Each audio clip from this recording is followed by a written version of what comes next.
cái nào là không phải rồi là nhiều chồng nó là nhiều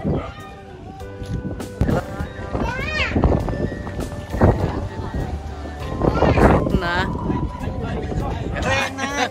mẹ nó biết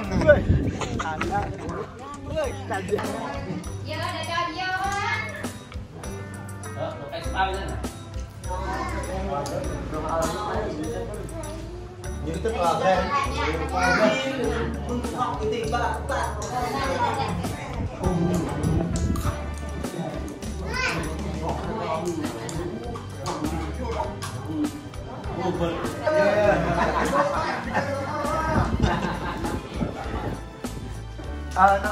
mak Yamin lan ko yung bibi yan pero na kan na ala kayak Yamin chat na ko na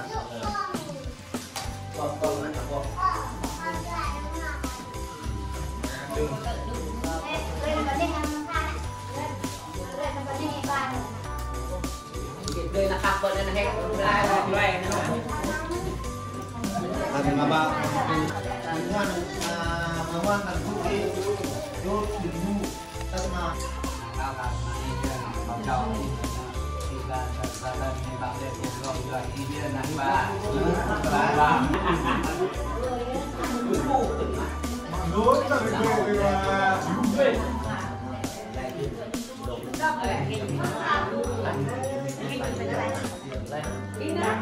Cao nhân gì có lòng làm thằng dây mừng ta yêu tích mà giờ cái vai mùng này giờ cái thằng này cuộc là các thằng nó cái gì nó mà phạm cái nào vào đi chi nhiều mê đấy một lần chẳng cái đây câu con này đây mình chẳng cái vào lại vào yêu tích là mình nó ra anh nè là mê chi mê đây câu mình phải nè không phải nặng là chi nó mình vào các bạn yêu tích nên chẳng nó như cũng nhắc thăm về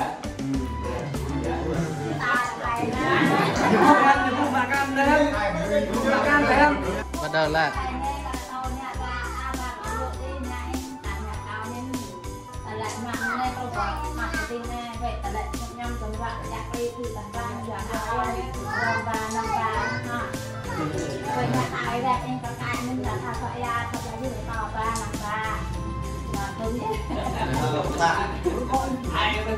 hai pakai mana tu biar lagi nak hay với tao ơi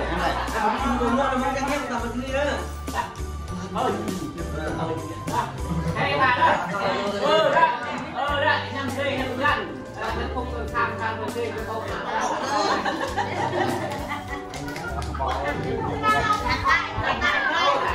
mình luôn mà không phải họ ta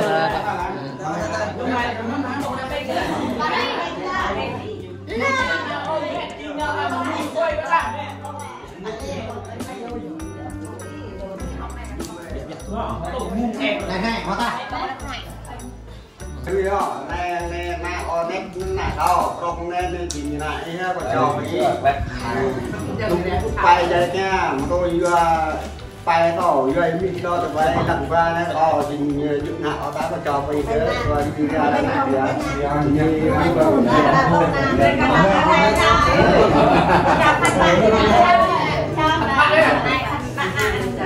này chọc con cần vật gì phải bắt đầu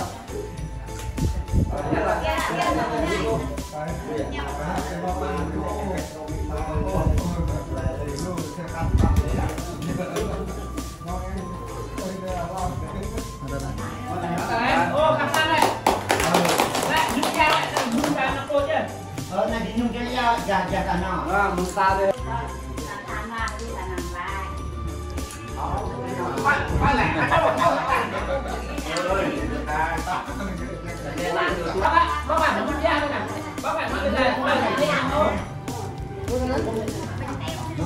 con gần lên à gần chơi đàn nè yêu đây chụp nhầm đi hả yêu gì con lên ưng cơ là con lên ưng rạng mà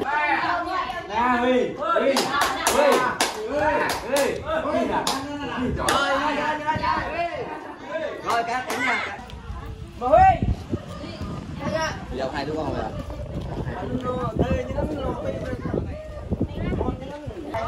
Rồi ok xong rồi đó. Nah, bat lah bat. Putih ini. Ra.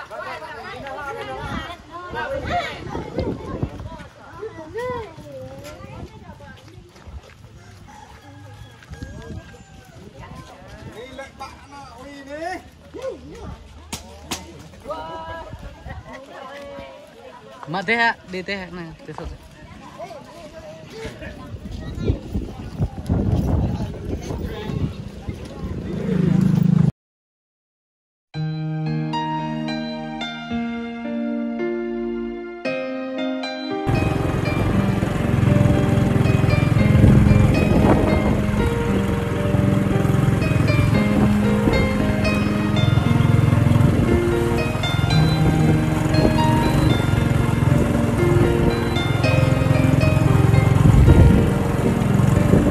Rok dan yun.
Blok rapis.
lại cái chỗ mùng này hàng đi bằng ta tùy một ray mà sang hàng đi tận lại khắp hàng thỏi trong tập ra lại cái đi bằng ta tôi đang tập mau về đâu đã tội đủ bang ta trình ta phiêu ngung ta phiêu ít tại rồi lại trình ta bộc họa tôi đang ta bùng mọc lên đào ô ta tội đủ bang ta trình ta bộc họa tôi ta hấp ăn tôi giờ tôi cắt sừng nọ và tạo về đây cử vi bằng ta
lại cũng đi ở cửa bị băng ở dạng hàng đẹp và tới mai thì ông cái khắp vượt hàng dược dầu lúc lùng ao có vào thì có tờ lại nhấp lên trên gập rô dòng hoàng hiệp riêng mong tự tên hoàng hiệp chúng ta yêu hoàng hồi từ ta liệp là hôm nay bên sang tủ ra nào bài sẽ nhập vào thực thí hạnh phúc nhất trong buổi trưa ngày hôm nay và đó chính là cô dâu rất bác khởi ngàn sẽ chuyên cùng chú rể siêu anh tay trong tay cùng tiến về sân khấu xin mời.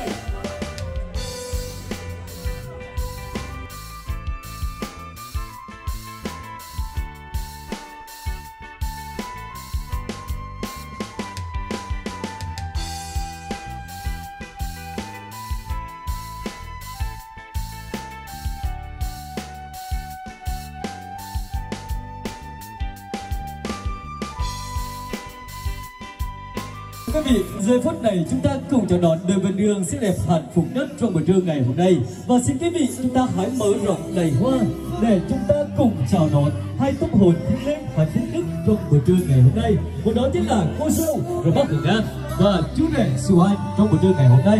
Và họ đang tay trong tay cùng tiến lên sân khấu và chúng ta đang thấy rằng những bước đi chung một phần vững vàng bởi họ tin rằng tình yêu luôn có sức mạnh diệu kỳ trên cuộc đời này, thưa quý vị.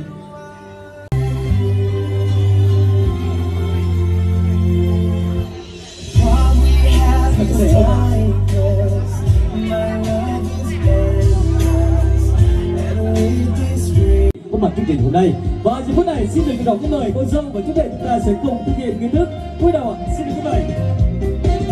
Vâng, xin quý vị dành cho cô dâu chú rể chúng ta một tràng pháo tay thật lớn để nồng nhiệt trong tờ.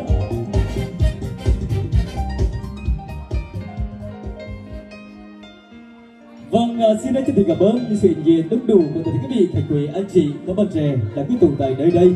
Vâng, kính thưa toàn thể quý vị khách quý Baji Rama Bành của địa chỉ thôn Đông Bộ A xã Gia Reng của chúng mình ngày nay là ba mẹ kính yêu của con dâu Rama Hồng An. Xin mời dì và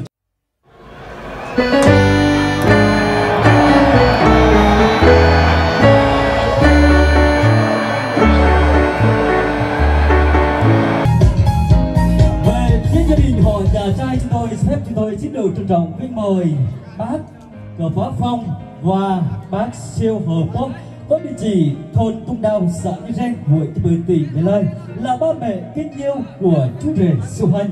Xin được đây cờ toàn các sản nộ đọc hạ mình đi mò lên đây còn thoát tờ kề hôm nay mang về đây xin được mặc phép bắt đầu và xin quý vị cái quý chúng ta.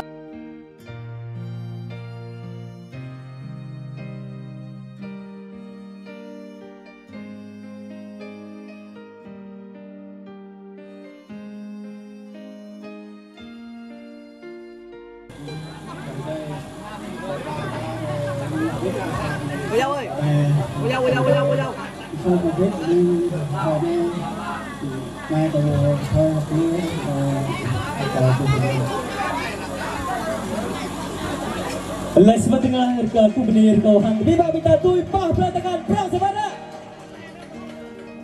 Beniman hang ketemai di yang isau lai bita pemopia play pemotoleh ah. Pah pertengahan hang sango kedah penai ni pemopia rik rumung dai. Lai ketung nai ang momen tupang kesano kedah hargai kebinginoi. Pong oleh labrei betul rik oleh culum kedah Aiza Neva. Anak ni kau rekau bah kepom ini pada lain hati. Akan mulai pada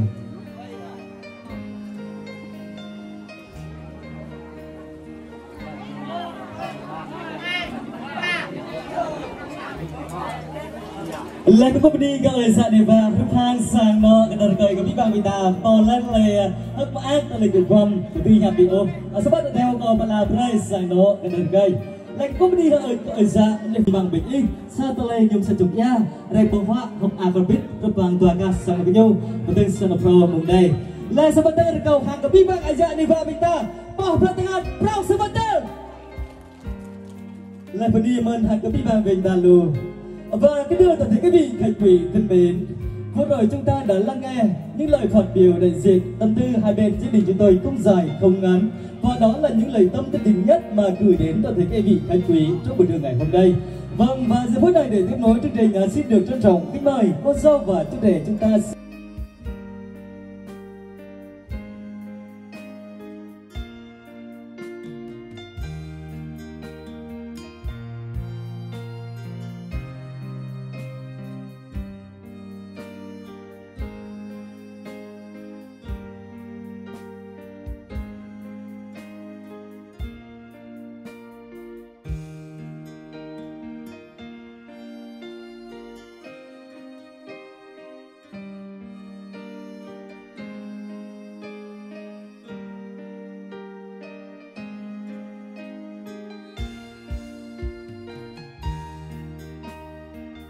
người ơi làm người ở trên đời. Lại có trong này cầu thì cầu tôi ca sân nó về ra bên nhí ta nằm tới đây hệ lấy tôi còn chẳng em mình đây.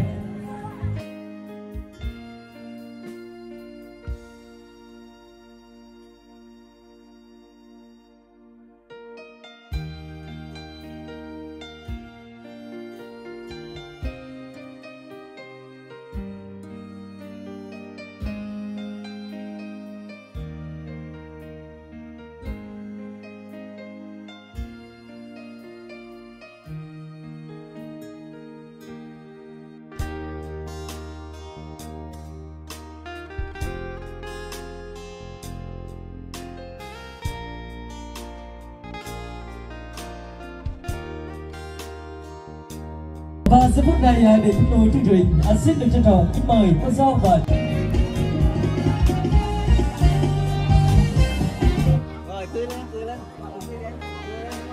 vâng, kính thưa quý vị, giây phút này chúng ta sẽ cùng chứng kiến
vâng, kính thưa quý vị, chúng ta cùng chúc phúc cho cô dâu chúc đầy xuân năm và hạnh phúc bằng những ly nước ngọt hoặc bằng ly bia của mình ạ.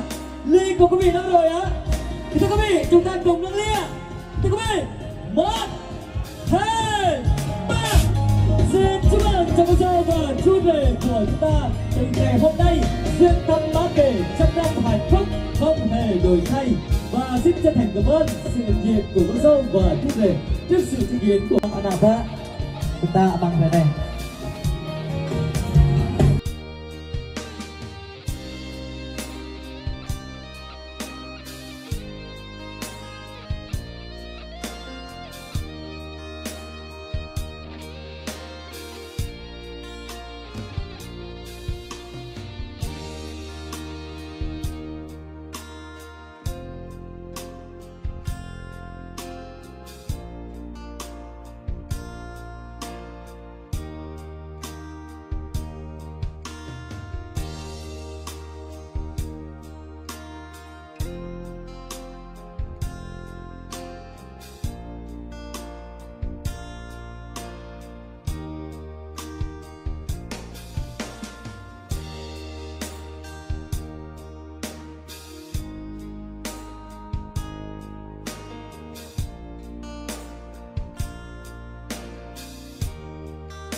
Sebentar kau hati main di yang berhasil.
trong cơn mong thương yên lại khi bóng đêm về dù là